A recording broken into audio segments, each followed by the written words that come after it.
Hello, and welcome to the next episode of StatBid's e-commerce workshop series, where I get to talk to people who know more about stuff related to e-commerce and especially marketing topics than I already know. And this time we have a relatively unique opportunity because we'll be talking with Eric Vekselman of Posty about direct mail strategies. Now, I, as some of you may know, have been in an environment where I got to play with some large direct mail campaigns and observe their behavior back when I was with Leslie's Pool Supplies.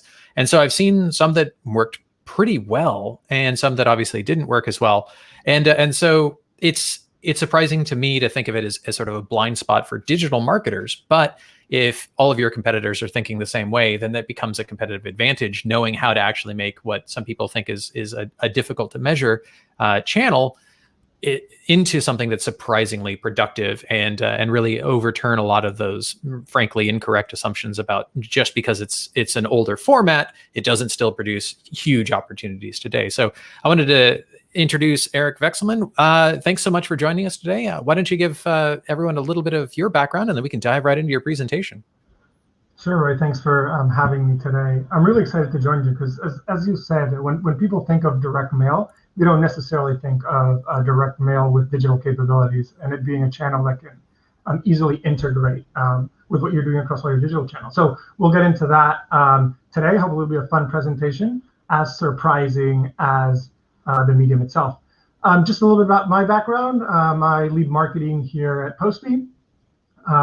Posty is a company that really set out to reinvent direct mail, really under the notion that a lot of advertisers and were just really handcuffed to Facebook and Google when it came to growth platforms, and looking for other platforms and other ways to give marketers control of their marketing budget and help them grow while still maintaining the same digital capabilities.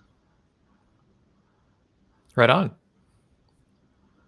Great. So I guess we'll get started, and we'll keep this conversation. Roy, feel free to interrupt me, and I know some questions will come in, and we'll answer those a little bit later. And I start with this slide because this is like kind of how our clients feel when we show them what direct mail can do. They feel completely surprised through what the channel is capable of doing. And to get to how to make the most of direct mail, today I want to step back a little bit and actually. I have a question for you, Roy. What do you think these four figures have in common here? They're classified as educational content, at least at the time. Yeah, that's especially Fred. That's one way at it. I'll tell you another thing that they have in common is that direct mail has outlived them all. I cheated a little bit here because. Probably didn't outlive Fred, but it's definitely outlived the rest of them. And it's interesting because when you go back to direct mail as a marketing channel, it really starts all the way back in Egypt and probably just behind word of mouth as the oldest, if you want to say, original marketing channel. And the reason why I bring this up is because in spite of it being along for so long, today direct mail is a 40 billion industry. So the channel is still thriving. It's definitely doing things well and allowing it to stand out. And I want to kind of go into those things as what make direct mail just in general such a great marketing channel. And one thing that is an interesting pattern that I've seen is people tend to think of it as lumped in with other quote unquote old media like radio and billboards and things like that. And for some contexts, it can be measured in the same kind of uplift ways that you would measure radio or television. But for our audience in particular, for e-commerce, the primary distinction is that none of those things, including old, pre-internet direct mail, necessarily had the same address point of reference. If you're just broadcasting into the ether, then you need to have holdback analysis, and that's where that measurability stereotype comes back up to play. But just like catalog sales before us and internet sales today, that if you're thinking in that sort of it's kind of like radio and TV kind of mindset, that's what I hope we can dissolve that misconception throughout the presentation today. I'll get into exactly that point and measurability as well. But As a channel that's really withstood the time and is thriving today, there's a couple of attributes that just make it stand out, right? Hmm. When we compare it with other channels, like, the first one is reach. It's truly the only channel that allows you to reach every household in America. It's interesting. We did the math, and if you look at the amount of customers 18 plus that are on Facebook, direct mail actually allows you to reach 20% more customers than you can reach on Facebook. I'm not sure if you ever watched the TV show Weeds, but in the intro they kind of just show all the houses, and that's kind of when I imagine direct mail can really reach everybody. When you shift to engagement, it has the ability to really capture your undivided attention, right? That notion of pausing and processing. If you think of scrolling through your Instagram feed and how you take ads that way versus actually taking the time to open your mailbox and look through your mail, your state of mind is a little bit different, right?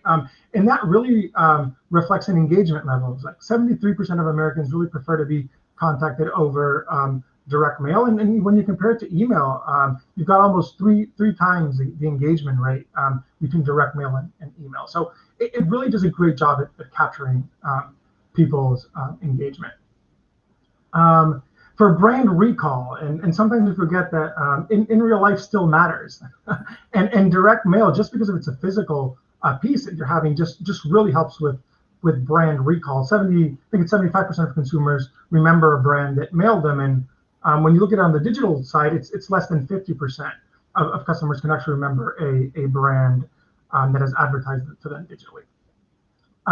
Then we get to personalized, and what a great way to bring back our friend Mr. Potato Head, who's been in the news cycle this year. But every piece of direct mail can be unique, right? Whether it's text, images, ad formats, and it just allows you to have a personalized relationship that if you're thinking through Facebook or display programmatic, it's just not the same. The other one, it's brand safe, and granted, this is an image on the right side of the screen from a couple of years ago. We know that other ad formats, you can't really control where your content is going to be placed. Like what pre-roll is it going to be on, for example, on YouTube. And in direct mail, you don't have that issue. Like every placement is safe, and just the way the mind works is interesting, because in direct mail, one piece is not related to another, right? Like when you see an ad in front of a YouTube video, to an extent, you group those two together. In direct mail, each piece is processed by the mind as independently. And finally, it's reliable. And this is something that we hear from our clients a lot. With direct mail, you know what you're going to get. First of all, it has guaranteed deliverability. We know all the issues with email deliverability. And then the costs are predetermined, right? If you look here on what CPMs did over the holiday season at Facebook and at Instagram, where you're tracking someplace in July isn't necessarily where you're going to be in December. And there's really no way to really account for those costs or budget for them appropriately. And with direct mail, you don't have that issue. So kind of going through all these properties together, it's a channel that has the most reach of any other channel. The engagement is there. It helps brand recall. It's personalized. It's brand safe, and it's reliable. And of course, none of that would matter if it didn't perform. But of course, it performs. It drives conversion. On average, direct mail recipients spend 20% more than non-direct mail recipients. So you're talking about a 20% lift or incrementality from your existing media channels. So what about if people who are more likely to convert are also more likely to subscribe to or exhibit behaviors that include them?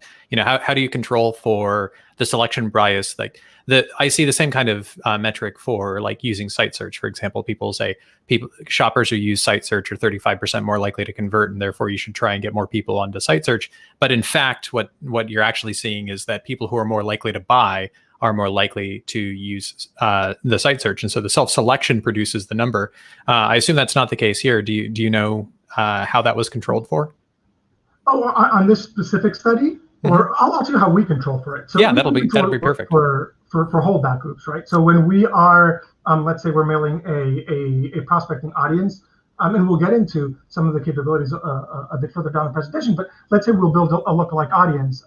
We will decide to mail X amount based on customers' budget and reach. And then from that same percentage of the lookalike audience, say 1% of depth of the lookalike model, we will hold back a control group that will have the exact same characteristics as the people that we've mailed. So then you can actually compare mailed versus non-mailed, and everything else is assumed equal, because the way the clients have been, or the prospective clients have been selected, is the same way. Does that help? Yeah, holdback makes perfect sense.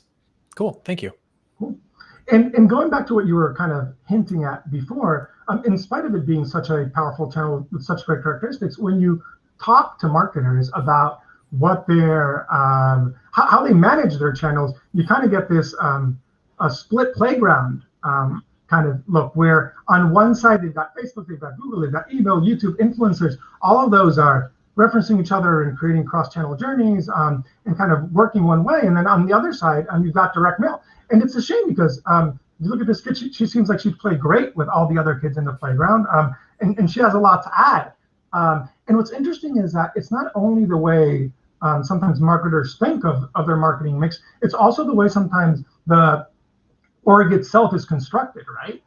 Where sometimes direct mail falls under procurement, and it's not necessarily a marketer that's thinking of it as a ROI or ROAS kind of view. It's more of like a cost per piece view, and how do we get costs down? So there really is, in our opinion, the main reason why that is so is because really marketers haven't really gotten into or realized this notion that with today's capabilities, running a digital campaign or running a Facebook campaign is exactly the same as running a direct mail campaign. At the end of the day, the difference is that in one, the customer is being served a digital ad, and in the other, the customer is getting a physical piece of mail. But everything else, from capabilities to deployment, is really very similar and seamless. And the reason that is because direct mail has really been able to focus on, I would say, three main capabilities that now allow it to become a digital channel. And we'll talk about those three and then see how they kind of come alive during campaigns. The first one is targeting. The second one is execution and deployment. And then the third one is measurement. So in today's world with direct mail, and I hinted at this before, you can now create lookalike audiences that mirror your best performing segments. So the same way on Facebook or on Instagram, you'd create a lookalike audience, we can do the same thing with direct mail. From a retargeting perspective, all the capabilities that you can do from an email perspective are now also available with direct mail. So you can retarget website visitors, logged in and also anonymous visitors, which is interesting, right? And then hit them with a piece of mail. And then we even have additional capabilities, and speaking specifically now for Posty, for even just diving into your CRM and creating or detecting audience personas that then allow you to create segmented campaigns. So all the amazing targeting capabilities that you're used to and that you expect when you're running your marketing campaigns fall into this channel as well. When it comes to execution, and this is where it used to be super messy, right? Where you had to find a data provider, and then you had to find a printer, and then you had to track on Excel, and just things that nobody has really bandwidth for. And now that can also be automated. So again, think of managing direct mail through an integrated platform where you can do everything. You can set up A/B tests, you can set up cross-channel customer journeys, and all of it is fully automated. So again, from a marketer's perspective, you're just pressing a click of a button, and your campaigns are deployed. Starts feeling a lot more like email at that point, in a really good way. And again, email, YouTube, Facebook, any true digital channel, right? And from a measurement standpoint, the ability to really link with your CRM and give you complete attribution across any KPI that you would want, whether that would be conversion rates or CPAs or ROAS and lift. Lift is interesting because we spoke about it a little bit before, but the reality is that a lot of times when you're doing digital channels, you don't really get a good sense of lift, which you can do via holdbacks the way we talked about it right now. And then also the ability to see results in real time and therefore optimize campaigns and whatnot, and then again, right, being able to visualize all your results as you go forward. So these, I would say, three main capabilities. Then what direct mail allows you to do is then really apply these capabilities to campaigns across your full funnel. And that's the other great thing about direct mail, right? When you're thinking about advertising, you really want a channel and a solution that allows you to hit customers where they are. And you can do that with direct mail, right? You can attract new customers with prospecting campaigns. You can capture interested customers, so mid-funnel with website retargeting campaigns. And then you can maximize existing customers with CRM engagement campaigns. So now you see the capabilities and now the campaigns to deploy them. Yeah, go ahead.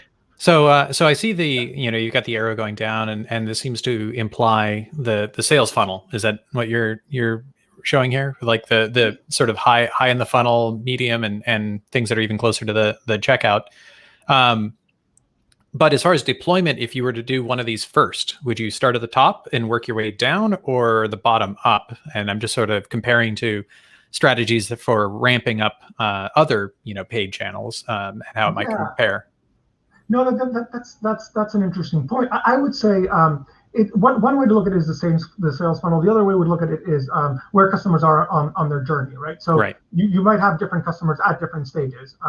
So it really depends on what the brand's goals are and where they are. If, for example, they're a brand that they really want to bring in new prospects and really grow with new leads, then we would start with a prospecting campaign. If it's a brand that is, for example, just has a massive CRM list, right? And they're getting a lot of churn, and customers aren't opening their emails or aren't replying to their emails.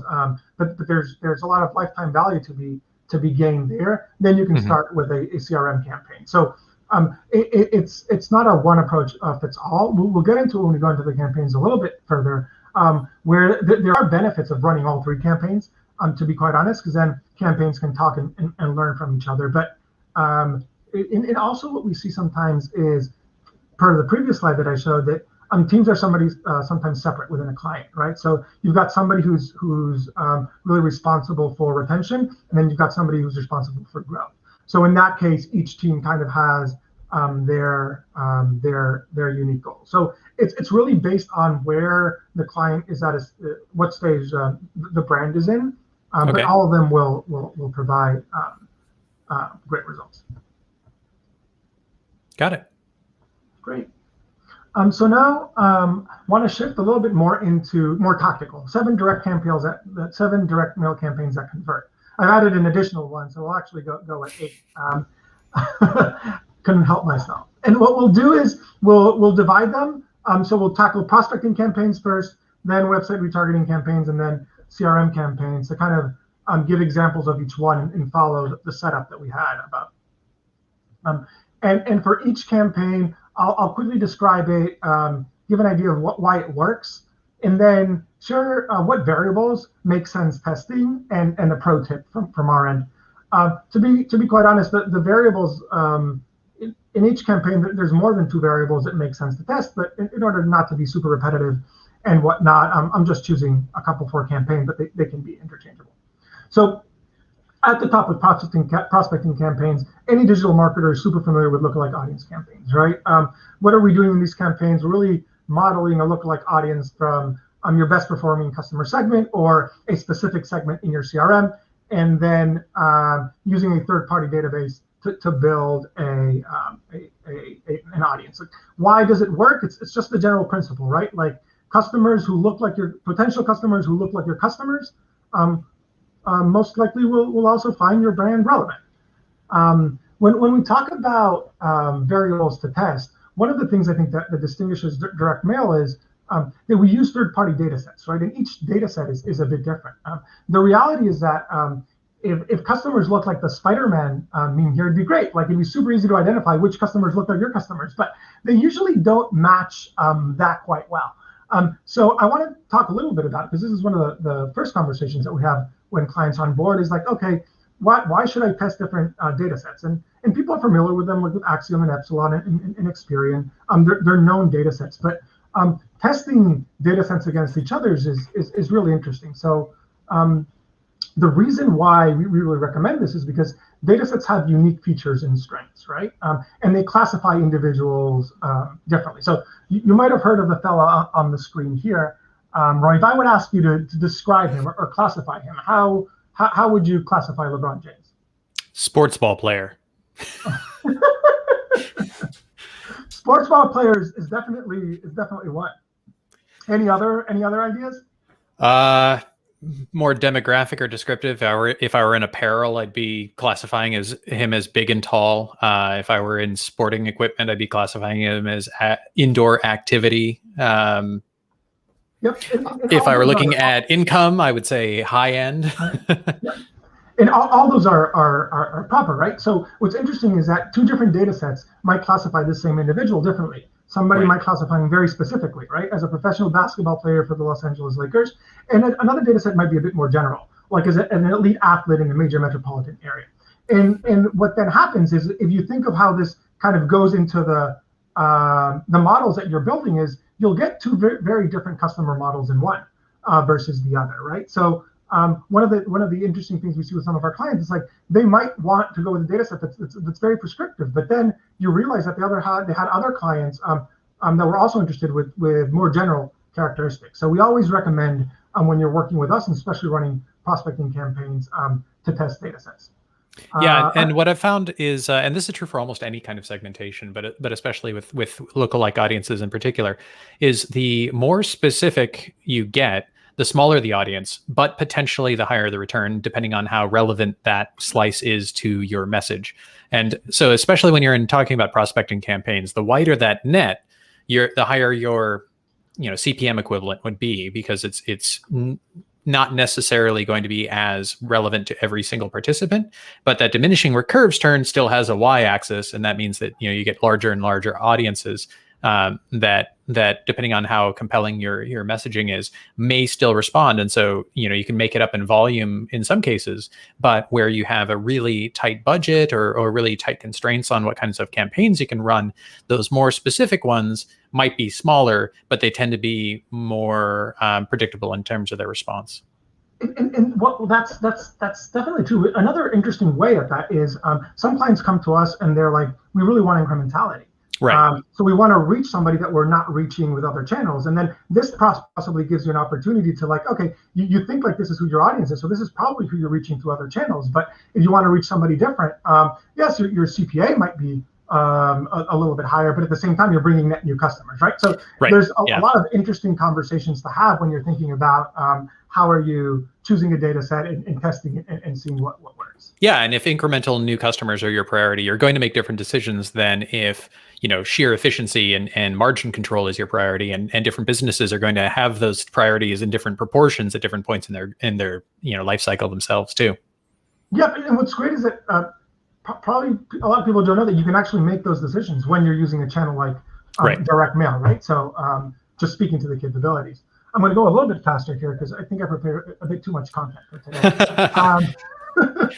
I'll try and let you do so. No, I love the engagement. It sparks new ideas.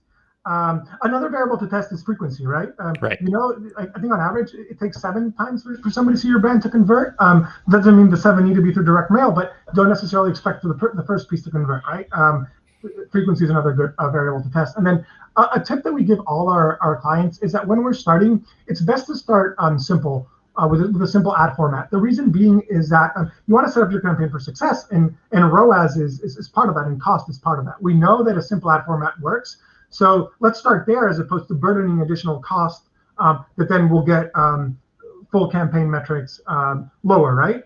When you're taking that into account to evaluate performance. Shifting to another prospecting campaign that actually performs about 6 times better than a regular prospecting campaign is a life event campaign, right? So, and what we're doing here is we're adding a life event, layering a life event on top of your lookalike model, right? So that could be somebody's birthday or a new mover. And what's great is that this is actually prospecting, so it's not, you don't need to have that data, right? We're pulling that data in from a third-party database, and here you're really just reaching the audience when they're more likely to purchase your product. There are times where, it's their birthday, maybe they want to dine out, or they moved in, maybe they want to buy a mattress. right? So really hitting them when there's more intent there. Just variables to test here. We really recommend testing promotional offer. It's like you wouldn't show up to a birthday without a gift. So why don't you give somebody an offer for it being their birthday? And a pro tip here, just lean into the life event when putting together your creative. When we were talking about before, you were asking about where to start, and I was kind of making the point that it really works best when you run all three campaigns. And this leads me to my next prospecting campaign, which is a converter audience campaign. So here, basically, you're creating a lookalike audience from people who've converted in previous direct mail campaigns, whether it be a website retargeting, CRM, or prospecting campaign. So now you're using that as your seed audience. And the benefit there is that you're actually creating a seed audience based on not only people that resonate with your brand, but people that resonate with the channel. So that's obviously you need to be running campaigns before, but that's a very good kind of next step campaign to run. Let me move on a little bit to retargeting. So we have our good old friend abandoned cart campaign. Took me a while to find an image of not the shopping cart, so I went with golf cart. But this is super popular in the email format, right? You retarget website visitors who abandoned cart before completing their purchase. It makes sense. You're giving people a meaningful nudge to purchase. What I do want to call out here is that now with capabilities, you can actually build full customer journeys, right?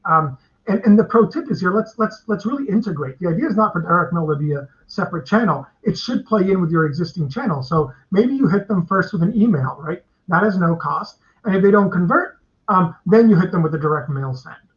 So you can trigger all that so it's automatic. And then you've got kind of each channel allowing to do its thing and maximizing results for you as a client. Our post-purchase thank you campaign, and this is one where it seems like a no-brainer, but we realize clients don't do it necessarily enough. It's really re-engaging customers after a purchase. You can include a personalized thank you note or a unique code, and everybody just wants to feel valued. They want to feel important, and this is a great way to do that. When we run these campaigns, timing here is probably a key variable that you want to test, right? Do you want to wait? Maybe if it's a food item that you know usually runs out in a month, right? Let's talk about dog food. So maybe you wait and then you send a note. Hope your dog enjoyed the food that you bought him, and here's a code to buy again, right? So timing is something that you can play with here as well. And then the other thing is that these usually campaigns have two elements to it from a value prop perspective. You have the thank you, and then you have the upsell. And I guess based on where your brand is, one will come out more natural than the other. So we recommend testing those messages as well. High intent purchaser campaign. So again, right, with digital capabilities with direct mail, you can send campaigns to people based on what the traffic source is to your website, right? So if you want to be super pinpointed, the reach will be lower, but you can send to people who landed there via direct search or a listing, right? As opposed to somebody who came through a Facebook ad or whatnot, right? Just because this audience is showing higher purchase intent. And then to weed out some customers that might have bounced, then just focus on people who visited two cards or two pages or visited a specific URL. So again, the same way you're using an email provider to run these campaigns, you can do it with direct mail. And now I'll go into our CRM campaigns right now, and two to kind of finalize this. The first one is lapsed customer campaigns. Really just target existing customers that haven't purchased for your brand recently or responded to other marketing channels. These campaigns have the highest conversion rates. Oftentimes, satisfied customers, they want to purchase again. It's just that you need to find the right time to reach them, and direct mail allows you to do that. One of the things that we recommend testing here is recency of lapse. So a lot of our clients they haven't purchased 30 days, they haven't purchased 30 to 90 days, haven't purchased over the year, and then maybe even test out with different offer codes, right? Do you need a higher offer to bring people who've been away for longer or whatnot? And then always try to give customers an additional reason to purchase, including a theme. I'll really quickly, I want to hit on this, and this is a little bit more going into posting, but it's really one of the capabilities that we've rolled out recently that we think adds a ton of value to our clients. So the reality is that not all segments in your CRM are created equally, or not all people in your CRM are the same. So really being able to identify the customers and the customer segments has a ton of value. So now what you can do is we can actually go in and upload your CRM data and compare it with a third-party data source, and then create clusters for you within your audience, right? And then each cluster will have a unique characteristics, right? And then you can really get into the nitty-gritty of each cluster. So in this one, it's a high-income sports fan cluster. I mean, you can see how this cluster is composed versus the population and the rest of your CRM. And honestly, this is fantastic, not only for direct mail. Obviously, we use it for direct mail, but it just gives clients a great view into their audiences. And now that you have this information, you can do much more personalized campaigns that are going to be relevant for the audience themselves.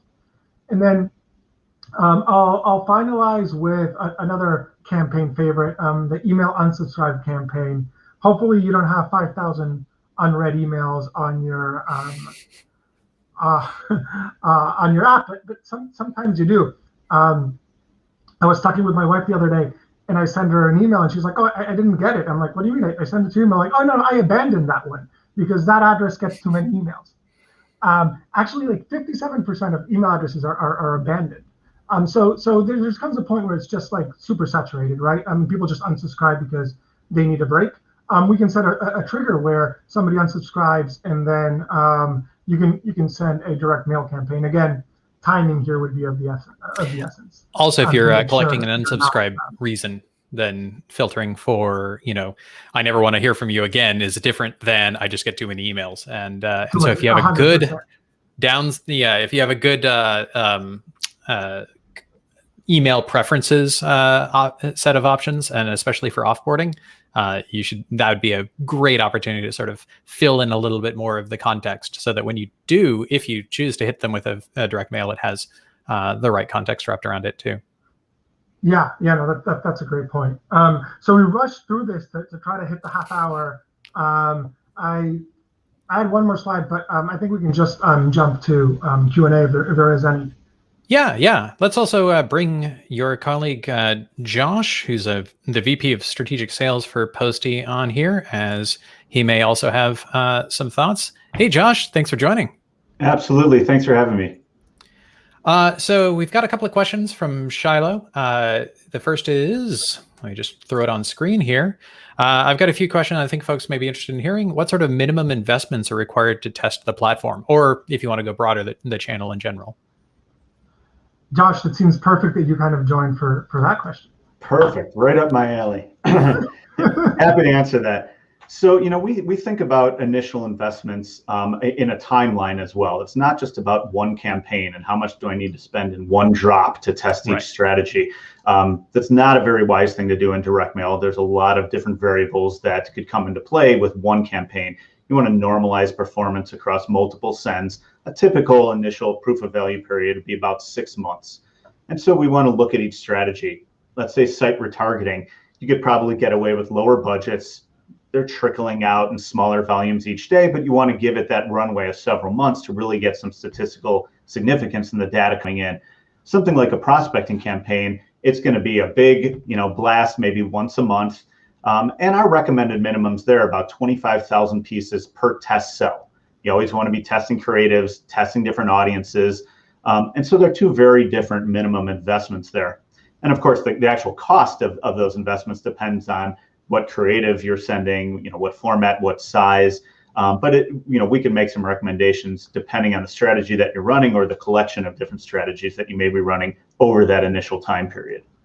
Yeah, so within the, say, paid search space, which is obviously where I spend most of my own personal time now, the strategy for someone who has a very, very small budget but is looking to grow is to start at the bottom of the funnel and work your way up, just because the risk is lower with those higher transaction likelihood participants, but also the incrementality is lower. And so what we've done within this channel, and I'd love to hear if this is a similar philosophy that you'd say would work in this context, is to start with those low risk, even if lower incrementality slices, and then snowball your way up to those potentially higher risk or higher higher investment required to see the return layers, especially up in the prospecting space. Do you see a similar opportunity for sort of starting small and working your way up the funnel that way, or are the durations of those tests to see that just prohibitive to get that sort of series of incremental steps? No, I would agree. I think your best chance of success and giving yourself as many opportunities to win as possible would be to come out of the gate testing each of those strategies side by side, having them all go out at the same time. But there are some brands that just can't afford to do that, or the situation where that client is at that point, maybe retargeting doesn't make sense at that point. And so they do have to start with one. And I would agree, the lower hanging fruit is going to give you earlier wins, and you could then apply those wins and the learnings to the harder strategies, which might be pure prospecting, reaching people who maybe don't even know of your brand yet, versus the ones on your site who are saying, I know of you, I'm here right now, ready to purchase.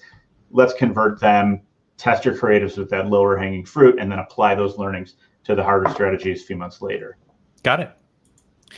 Shiloh added on, obviously direct mail doesn't work for every type of business, arguable depending on what he's thinking of. What industries are purchase attributes, i.e. considered versus impulse, tend to do better or worse than others? So he's looking for sort of a relative, which end of this pool is the deepest? Right, there's definitely certain AOVs or certain levels of consideration in the purchase that do very well for direct mail. There are, very, very low CPAs that are just hard to get in direct mail, considering the hard costs of print and postage. And so, if you're selling a very low cost widget, may not be the right channel in prospecting, but there may be some gains to be had in CRM or retargeting. But typically, a mid to higher level AOV, those type of products or services do very well direct mail. Yeah, and we've also, on that note, anything that has not only high AOV but lifetime value, right? That's exactly what I was going to say. Yeah.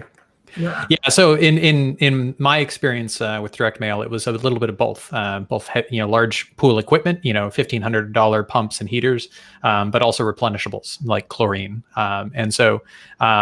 and I've also seen it work well within the crafts industry, not campaigns that I managed in that case, but anything with that sort of replenishability, where if somebody bought this product in the past, that makes it more likely for them to buy it in the future, can start to resemble some of that replenishment shopping behavior.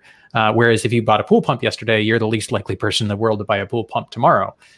However, having bought a pool pump tells you certain things about them, i.e. they have a pool, and then you can still go after those other shopping behaviors that'll be associated with the demographic.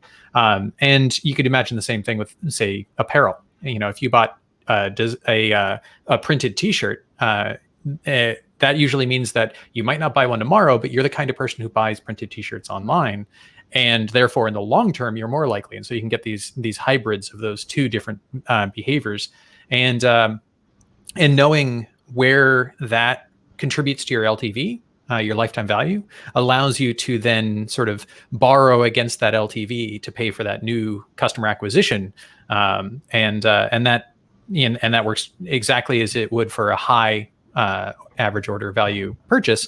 You just have to make sure you don't count the same dollar twice in the case where you are measuring against an LTV. Absolutely. Cool. All right. Well, that's all the questions I had, and obviously I injected the ones that were my own questions in the middle of Eric's presentation. But that was a lot of fun, and I really appreciate it. I'm going to add some highlights and a link to your site as well to the description down below. If anyone has any questions or comments, feel free to continue to comment here directly on YouTube, or reach out to Eric or myself on LinkedIn. I will put links to both of our profiles in the description as well. As you can tell, I love to talk shop. Eric and Josh definitely do as well. And I guarantee your competitors are not paying attention to this potential right hook. So thanks again, Eric and Josh, and I really appreciate you joining us today. Absolutely. Thank you, Roy. Pleasure. All right. Have a great day, everyone.